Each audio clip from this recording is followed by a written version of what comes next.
Donc, quelques opinions célèbres sur Jésus. Et si vous voulez ouvrir dans vos Bibles, c'est un texte, un des principaux textes, dans Luc chapitre 1, les versets 32 à 35. Et puis, on va commencer avec le verset 32 de Luc 1, qui dit ceci, en parlant de Jésus, « Il sera grand et sera fils du Très-Haut, et le Seigneur Dieu lui donnera le trône de David, son père. Il régnera sur la maison de Jacob éternellement, et son règne n'aura point de fin. » Marie dit à l'ange, « Comment cela se fera-t-il puisque je ne connais point d'homme? » L'ange lui répondit, « Le Saint-Esprit viendra sur toi, et la puissance du Très-Haut te couvrira de son ombre. C'est pourquoi le Saint-Enfant qui naîtra de toi sera appelé Fils de Dieu. » Un homme et une femme se marient en promettant de s'aimer jusqu'à ce que la mort les sépare. J'ai célébré plusieurs mariages, alors je sais, je connais la formule presque par cœur. Mais trop souvent, la promesse n'est pas tenue.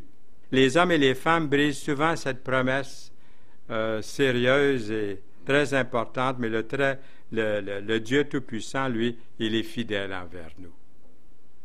Il tient toujours ses promesses.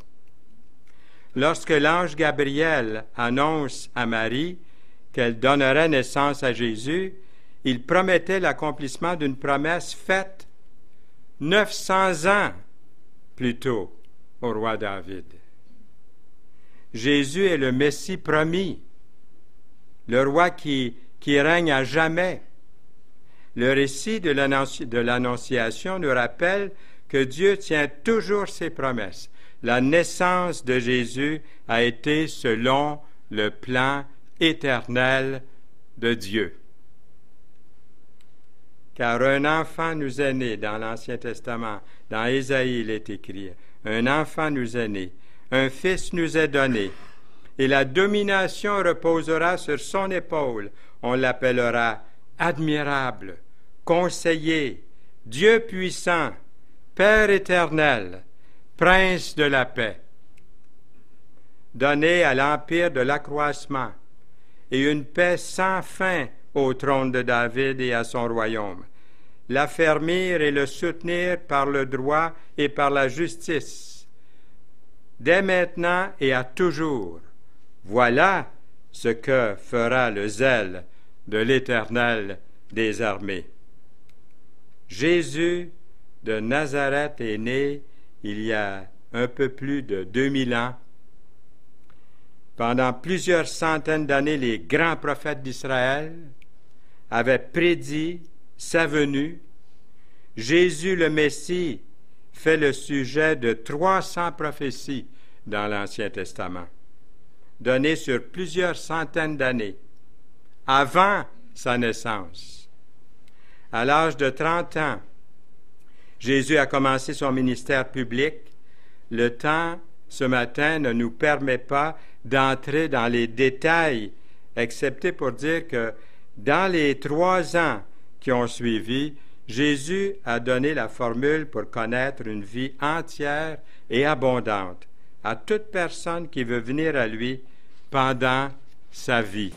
Il est captivant de réaliser que ces anciennes prophéties de l'Ancien Testament concernant la première venue de Jésus-Christ se sont toutes réalisées à la lettre.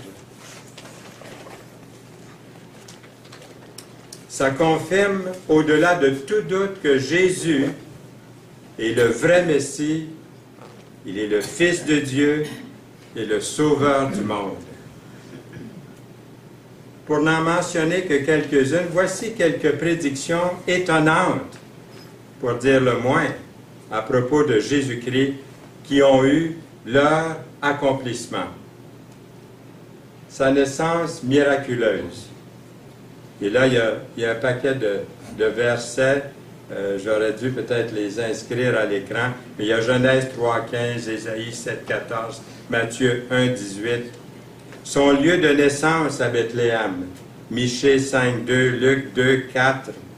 Son enfance en Égypte, Osée 11, 1, Matthieu 7, 14. Sa vie sans péché, sa trahison dans Zacharie, dans Matthieu, sa crucifixion, le psaume 22, et plusieurs autres textes, Ésaïe 53 et plusieurs autres versets. Sa résurrection d'entre les morts, psaume 16, acte 2. La vie irréprochable de Jésus. La vie irréprochable de Jésus depuis l'époque de Charles Darwin, on connaît tous, hein? Charles Darwin, vous savez, il est devenu populaire à cause de la théorie de l'évolution et en présence des intellectuels, puis sur nos campus, puis d'universités, puis de cégep aujourd'hui, il est politiquement incorrect de croire en Dieu et surtout de se dire chrétien. Quand je suis allé au planétorium d'art à Montréal, et puis quand je voyais toutes les explications, vous êtes déjà allé, concernant l'univers, je suis venu pour lever la main à un moment donné, à la période de questions, puis dire, puis Dieu dans tout ça, on ne l'a pas mentionné, vous voyez? Une fois qu'une personne accepte l'existence de Dieu, la question logique est la suivante. Dieu ne s'est-il jamais révélé d'une façon spéciale au-delà de la révélation naturelle? Un jour, on a demandé à l'historien de renom H. G. Wells quel personnage de l'histoire a laissé l'impression la plus pertinente sur l'humanité. Sa réponse, Jésus arrive en premier. Un autre, le docteur Kenneth Latourette, un autre éminent historien, a déclaré « Les siècles passés, les preuves s'accumulent pour mesurer l'effet que Jésus a laissé dans l'histoire. Jésus est la vie la plus influente qui ait jamais vécu sur Terre, sur la planète. Et cette impression envers Jésus semble s'accentuer avec le temps. Ce que nous savons sur Jésus, des choses indéniables qu'on ne trouve pas, qu'on ne trouvera pas dans les journaux, inutile de chercher. Ces enseignements mémorables, par exemple, son sermon sur la montagne, la règle d'or, la parabole du bon samaritain, l'histoire du fils prodigue, des versets tels que « Faites pour les autres tout ce que vous voulez qu'ils fassent pour vous. Mais je vous dis à vous qui m'écoutez, aimez vos ennemis, faites du bien à ceux qui vous haïssent. » Luc 6, 27. Se rappeler les paroles du Seigneur, qui a dit lui-même, il y a plus de bonheur à donner qu'à recevoir. Acte 20, 35. Il a dit aussi, si une maison est divisée contre elle-même, cette maison ne peut subsister. Ça va pour l'Église, ça va pour le couple, ça va pour la famille. Marc 3, 25. Le Seigneur dit, ne vous inquiétez donc pas du lendemain.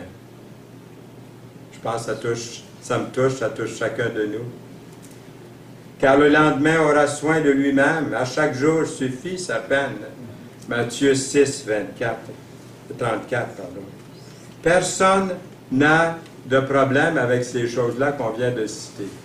En général, là, les gens, bon, ils le citent, hein, on entend citer par les gens du monde souvent ces versets-là.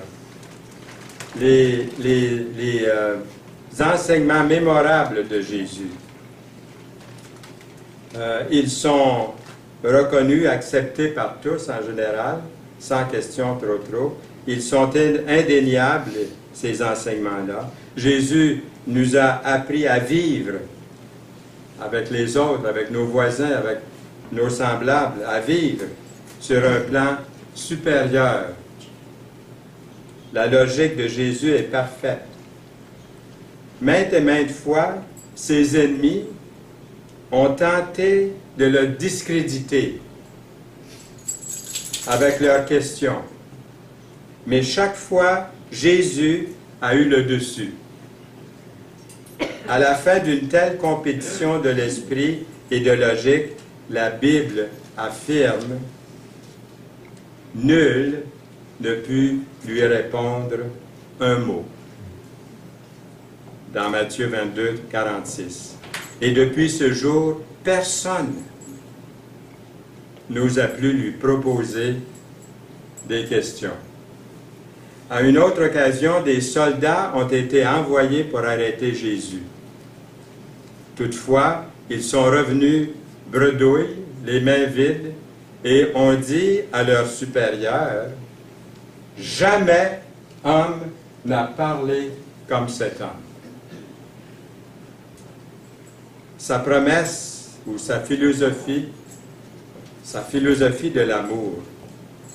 Vous avez appris qu'il a été dit, « Tu aimeras ton prochain et tu haïras ton ennemi. » Mais moi, je vous dis, aimez vos ennemis, bénissez ceux qui vous maudissent, faites du bien à ceux qui vous haïssent, et priez pour ceux qui vous maltraitent et vous persécutent. Ça, c'est un des premiers versets que j'ai vus dans la Bible, dans le Nouveau Testament, lorsque j'avais 11 ans. Et ça m'a parlé avant, ça a préparé mon cœur pour Jean 3,16, qui dit « Car Dieu a tant aimé le monde qu'il a donné son Fils unique, afin que quiconque croit en lui ne périsse point, mais qu'il ait la vie éternelle. » Mais ce verset-là, dans Matthieu, parce qu'à l'école, puis aussi dans la rue chez nous, on était la première famille dans toute la région qui se convertissait à Jésus-Christ, puis les réunions se faisaient dans la maison, chez nous, dans le salon. C'est l'Assemblée du Cap de la Madeleine qui a commencé comme ça. Et les persécutions ont commencé. J'étais escorté à l'école par les professeurs ou par mes parents parce qu'on était attaqué en route. Alors, ça voulait vraiment dire quelque chose d'être chrétien. Et quand j'ai lu ce verset-là, moi qui n'étais pas encore croyant, je n'étais pas même d'accord, je ne voulais pas regarder dans la Bible. Mais quand j'ai vu le verset, j'ai dit, c'est curieux, on persécute mes parents, je suis persécuté avant même de croire. Et ça m'a emmené au salut. Un verset comme ça m'a emmené au salut, la persécution. Afin que vous soyez fils de votre Père qui est dans les cieux. Car il fait lever son soleil sur les méchants et sur les bons, et il fait pleuvoir sur les justes et sur les injustes. Si vous aimez ceux qui vous aiment, quelle récompense méritez-vous? Les publicains n'agissent-ils pas de même? Et si vous saluez vos frères, que faites-vous d'extraordinaire? Les païens n'agissent-ils pas de même? Matthieu 5, 47. Son cœur compatissant, le cœur compatissant de Jésus. Jésus a traité les gens avec dignité, avec tellement de dignité. Il a été cohérent dans la façon dont il traite avec les gens. Jésus ne faisait pas d'exception de personne. Et il s'est dépensé pour les marginaliser, puis pour les défavoriser. Exemple, la femme surprise en état d'adultère, dans Jean chapitre 8. Le criminel sur la croix, crucifié à ses côtés. L'aveugle, Bartimée, Zachée le publicain. Il n'a pas eu peur de toucher même les lépreux. On ne pouvait pas toucher les lépreux. Son caractère est vraiment admirable. Dans toutes ses actions, Jésus a été irréprochable. Sans défaut, Jésus. Sans tache, Jésus. Sans reproche, Jésus. Sans péché, Jésus. Quelqu'un a dit, la chose la plus impressionnante concernant les enseignements de Jésus n'est pas qu'il les ait enseignés, mais qu'il les a vécus. Je préfère voir un sermon plutôt que d'en entendre un. Des choses difficiles à croire, ces miracles. Certaines choses à propos de Jésus sont indéniables. Déjà à date, nous le voyons dans le message. D'un autre côté, il existe des choses difficiles à croire pour le monde. Difficiles à croire en général au sujet de Jésus et qui ne sont pas facilement acceptées. Par exemple, il transforme l'eau en vin. Il marche sur les eaux. Il rend la vue à un aveugle. Il relève un homme mort depuis 4 jours. Il nourrit 5000 hommes, sans parler des femmes et des enfants, puisqu'il devait y en avoir, avec le lunch d'un petit garçon. Et 17 fois, le 4e évangile, l'évangile de Jean, se réfère à ces miracles comme des signes. Autrement dit, les miracles sont destinés à signifier quelque chose au sujet de son identité. Ils sont des signaux indiquant ce qu'il est réellement. C'est comme si Jésus nous disait, vous pouvez croire avec confiance en moi. Ces affirmations le concernant, il a dit, je suis le chemin, la vérité et la vie. Nul ne vient au Père que par moi. C'est le verset le plus difficile à comprendre ou qu'on rejette le plus dans le monde aujourd'hui, ce verset-là. Parce que là, on pense à Bouddha, on pense à Mahomet, on pense à toutes sortes de prophètes. Il n'y a pas si longtemps que je suis avec vous, et tu ne m'as pas connu, Philippe. Celui qui m'a vu, dit Jésus, a vu le Père. Comment dis-tu, montre-nous le Père? Jésus est Dieu. Ils l'ont vu. Quelqu'un un jour m'a dit, personne n'a vu Dieu. Je lui ai cité ce verset-là. C'est pourquoi je vous ai dit que vous mourrez dans vos péchés, dit Jésus, car si vous ne croyez pas ce que je suis, vous mourrez dans vos péchés. Jean 8, 24. Jésus lui dit, je suis la résurrection et la vie. Celui qui croit en moi vivra, même s'il meurt. Et quiconque vit et croit en moi ne mourra jamais. C'est pour ça, lorsque vous allez fermer les yeux, vous qui croyez, nous allons voir Jésus et ses mains percées pour nous. Crois-tu cela? Jean 11, 25 et 26. J'aimerais vous poser quelques questions. Quelle est votre opinion concernant Jésus? Est-il une légende? Premièrement, rares sont les personnes qui croient que Jésus de Nazareth n'était qu'une légende. S'ils sont le moindrement instruits, ils vont savoir qu'il a existé historiquement. Il existe trop d'évidences historiques. L'Encyclopédie Britannica, par exemple, ne met pas du tout en question l'existence de Jésus. Elle a consacré 20 000 mots à Jésus. Des centaines de personnes rationnelles de toute la terre et de religions différentes qui ont eu l'occasion d'enquêter, de se renseigner, de lire sur les évidences concernant Jésus sont tous d'accord pour dire que Jésus est la plus grande personnalité que le monde ait jamais connue. Les païens sont prêts à admettre ça aussi.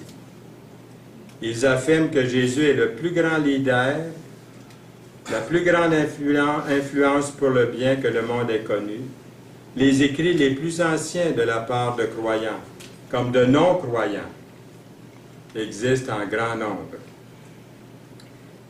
Arnold Toynbee, l'historien le plus éminent de notre époque, a donné plus d'espace à Jésus de Nazareth qu'à toute autre personne combinée, parmi les 6 plus grandes personnalités qui ont vécu sur la terre, y compris Mahomet, Bouddha, César, Napoléon et plusieurs autres.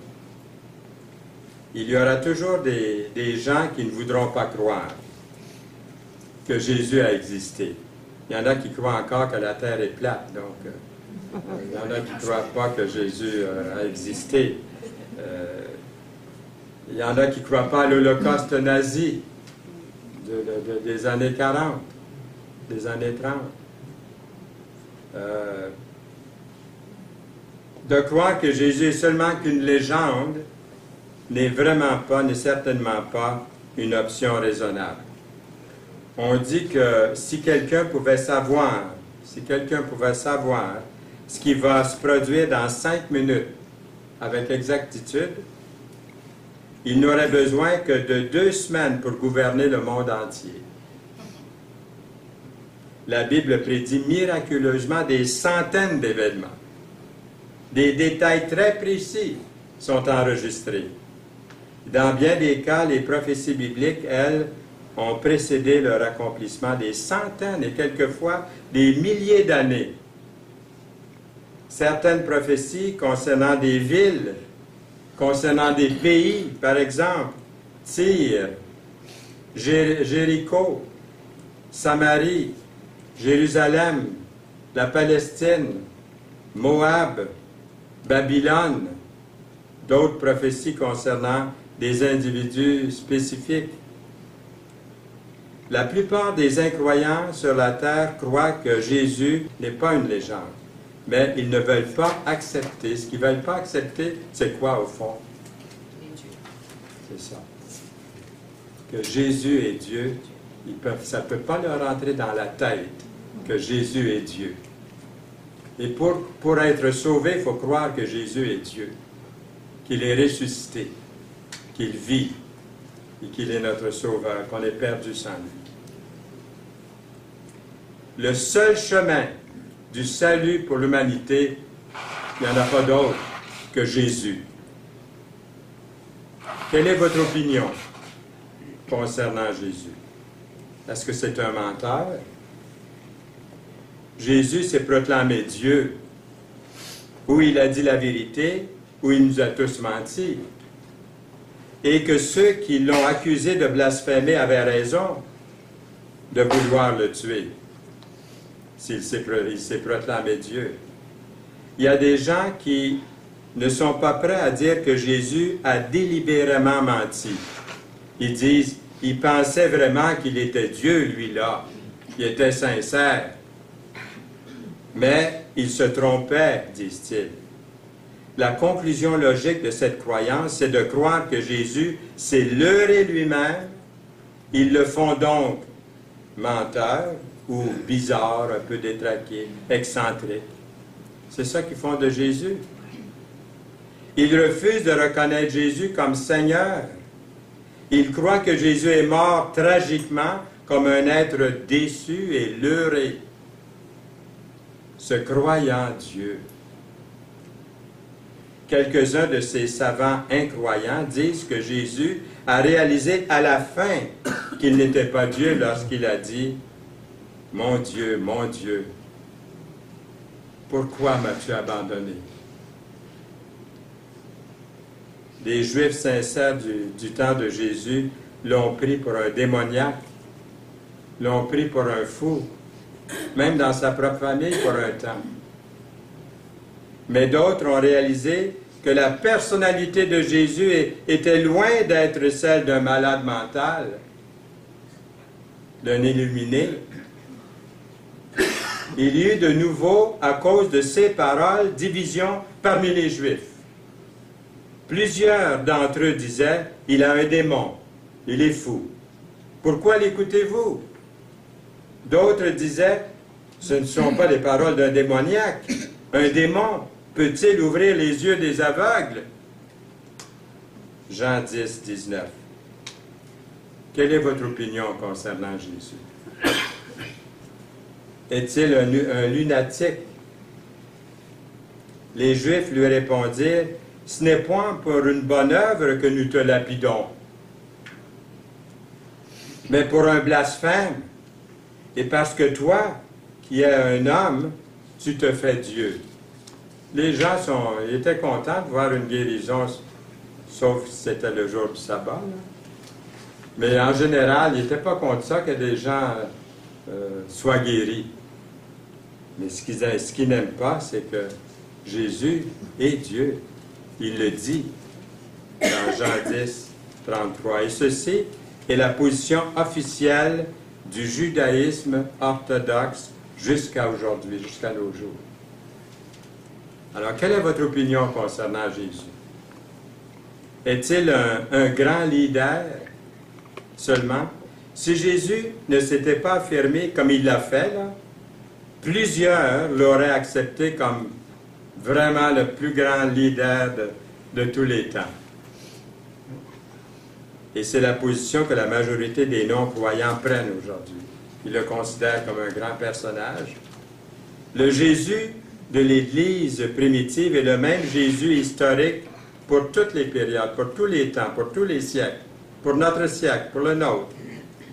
Les libéraux, on ne parle pas du parti politique, là, les libéraux du 19e siècle croyaient que les évangiles avaient été écrits beaucoup plus tard qu'on pouvait parler à la fois d'un Jésus historique et d'un Jésus non historique, un Jésus pour la foi chrétienne, etc.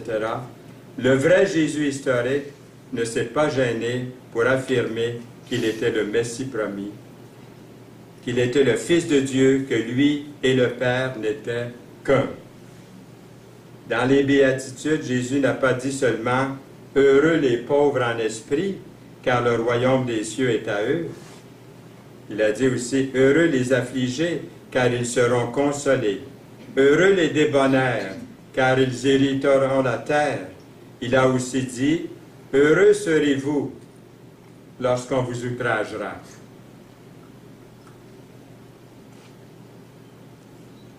Et qu'on dira faussement de vous toutes sortes de mal, à cause de moi. Matthieu 5, 11. Jésus était plus qu'un grand homme bon. Jésus va jusqu'à offrir une récompense dans le ciel pour ceux qui seront persécutés. Je pense que je vais avoir une récompense. Réjouissez-vous et soyez dans l'allégresse, parce que votre récompense sera grande. Je souhaite presque d'être persécuté à nouveau. Non, non, je ne voudrais pas être persécuté à nouveau. Ça n'a pas été aussi terrible que d'autres, mais quand même, non. Merci Seigneur pour le temps de paix, la liberté que tu nous donnes à prêcher l'Évangile dans un lieu comme ici avec des fenêtres ouvertes. Hein, des gens qui peuvent voir en passant à l'intérieur, nous voir librement, louer Dieu ensemble. Réjouissez-vous et soyez dans l'allégresse, parce que votre récompense sera grande dans les cieux. Et c'est ainsi qu'on a persécuté les prophètes qui ont été avant vous. Matthieu 5, 12. Quel grand homme ou leader pourrait légitimement faire une telle promesse? Je ne connais pas personne qui serait capable de faire une telle promesse, qui a vécu sur cette terre. Jésus, après avoir cité la règle d'or, dit « Tout ce que vous voulez que les hommes fassent pour vous, faites-le de même pour eux, car c'est la loi et les prophètes. » Matthieu 7, 12. Jésus déclare qu'un grand nombre de personnes sont sur la voie de destruction. Jésus dit ça. Pas tout le monde ira au ciel. Dernièrement, mon épouse était dans un état à l'hôpital très, très, très faible. Son pouls très bas, on lui donnait même des transfusions de sang. Elle ne parlait presque plus. Là, ça va mieux ces derniers jours, ces dernières heures. Mais elle a passé un temps très difficile. Et puis, il y avait quelqu'un dans la chambre autour d'elle, on parlait un peu. Puis, il y a quelqu'un qui lance comme ça, « On va tous être sauvés. » Puis, mon épouse n'avait pas parlé, ça faisait un bout de temps. Elle a fait signe que là, elle dit, « Non, tous ne seront pas sauvés. » Et là, moi, j'ai pu enchaîner avec l'Évangile. À partir de ça, à la personne qui avait dit, « On va tous être sauvés. » Jésus a dit, « Entrez par la porte étroite. Car large est la porte. Spacieux est le chemin qui mène à la perdition. Et il y en a pas mal. Hein? Il y en a pas mal, on dirait dans notre langue. Il y en a beaucoup. Il y en a beaucoup trop. Il y en a beaucoup qui entrent par là. Matthieu 7, 13. Plus tard, Jésus dit, « Ceux qui me disent, Seigneur, Seigneur, n'entreront pas tous dans le royaume des cieux, mais celui-là seul qui fait la volonté de mon Père qui est dans les cieux. » Quelle est la volonté de Dieu? Qu'on reconnaisse son Fils, qu'on croit dans son Fils, qu'on sait que son Fils est Fils de Dieu, qu'il est ressuscité, qu'il est vivant, qu'il est le Sauveur. Plusieurs me diront à ce jour-là, « Seigneur, Seigneur, n'avons-nous pas prophétisé par ton nom? » Hein? Prophétiser dans le sens de faire des sermons, prêcher, ou... « N'avons-nous pas chassé des démons par ton nom? N'avons-nous pas fait beaucoup de miracles par ton nom? » Matthieu 7, 22. Alors je leur dirai ouvertement, « Je ne vous ai jamais connu. Retirez-vous de moi, vous qui commettez l'iniquité. » Lequel parmi les grands leaders oserait faire de telles affirmations qu'on vient d'entendre là? Celui qui parlerait comme Jésus a parlé devrait se présenter comme étant beaucoup plus qu'un simple homme, rempli de bonté. Jésus ne s'est pas présenté comme un Dalai Lama quand il est venu sur la terre. Les Juifs du temps de Jésus, eux, ont bien saisi ce que Jésus voulait dire. Ils ont voulu le crucifier pour ça. Ils l'ont crucifié pour ça. Pas juste les Juifs, tous sont coupables. Les gentils, les païens, les Juifs. Ils n'ont pas pris des pierres pour le tuer seulement parce qu'il a dit « Aimez-vous les uns les autres ». Selon Jean 13, 34. Jésus s'était donné le titre divin. Jésus s'était donné le titre divin de « Je suis ». Je suis. Alors, quelle est votre opinion concernant Jésus? L'évidence historique est grandement en faveur de la position que Jésus s'est donnée lui-même et de celle d'être l'égal de Dieu. L'option que Jésus n'était qu'un grand leader est logiquement éliminée. Ce n'est même pas une option. Les grands leaders ne font pas de fausses suppositions qu'ils sont l'être suprême ou le Dieu Tout-Puissant lui-même. Alors, quelle est votre opinion concernant Jésus? J'espère que c'est celle-ci, c'est la mienne. Le Seigneur des Seigneurs. Il est Amen. Le Seigneur des Seigneurs. Répétez-le, il est le Seigneur des Seigneurs. Amen. C'est merveilleux. Il est mon Seigneur, il est mon Sauveur. Je le reconnais aujourd'hui. Et pour le confesser, je suis rentré dans les eaux du baptême pour dire devant Dieu et devant les hommes que je suis son enfant, qu'il est mon Seigneur, mon Sauveur. Jésus-Christ a dit la vérité. Lorsqu'il s'est montré comme étant Dieu, il est le Seigneur. Les faits historiques concernant sa vie démontrent qu'il est ce qu'il a dit être. Dieu prouve son amour envers nous, en ce que lorsque nous étions encore des pécheurs, les 5 mots les plus importants de toute la Bible, Christ est mort pour nous. Romains 5, 8. Jésus est venu sur la terre pour prendre notre punition que méritaient nos fautes. Il a pris notre place à la croix. Il a été notre substitut. Il est important de donner suite à l'amour de Dieu par notre relation avec Dieu. Inimitié ou paix? Notre relation avec Dieu doit être une de paix. Dans notre but, quel est notre but dans la vie? La foi ou l'incrédulité? Par notre attitude, en ce qui concerne la mort, le désespoir ou l'espérance d'un lieu de délice vous attend. Que sera votre destinée éternelle? Jean 3, 16, Actes 4, 12. Il n'y a de salut en aucun autre, car il n'y a sous le ciel aucun autre nom par lequel nous devions être sauvés, à savoir Jésus-Christ. Alors, c'est une certitude, la destinée éternelle. La glorieuse résurrection de Jésus-Christ. Il est vivant. Le plus grand homme dans l'histoire de l'humanité, Jésus. Il n'y avait pas de domestique, Jésus. Pourtant, ils l'ont appelé maître. Ça, j'ai pris ça. Vous avez déjà vu ça quelque part. J'ai trouvé ça, là. Il n'a eu aucun diplôme, pourtant, on l'a appelé professeur. Il n'avait aucun médicament, tant ils l'ont appelé guérisseur. Il n'a eu aucune armée, pourtant les rois l'ont craint. Il n'a gagné aucune bataille militaire, pourtant il a conquis le monde. Il n'a commis aucun crime, pourtant il a été pendu à une croix. Il a été enterré ou mis dans un tombeau, pourtant il vit aujourd'hui. La vie chrétienne n'est pas le chrétien qui essaie d'imiter Jésus.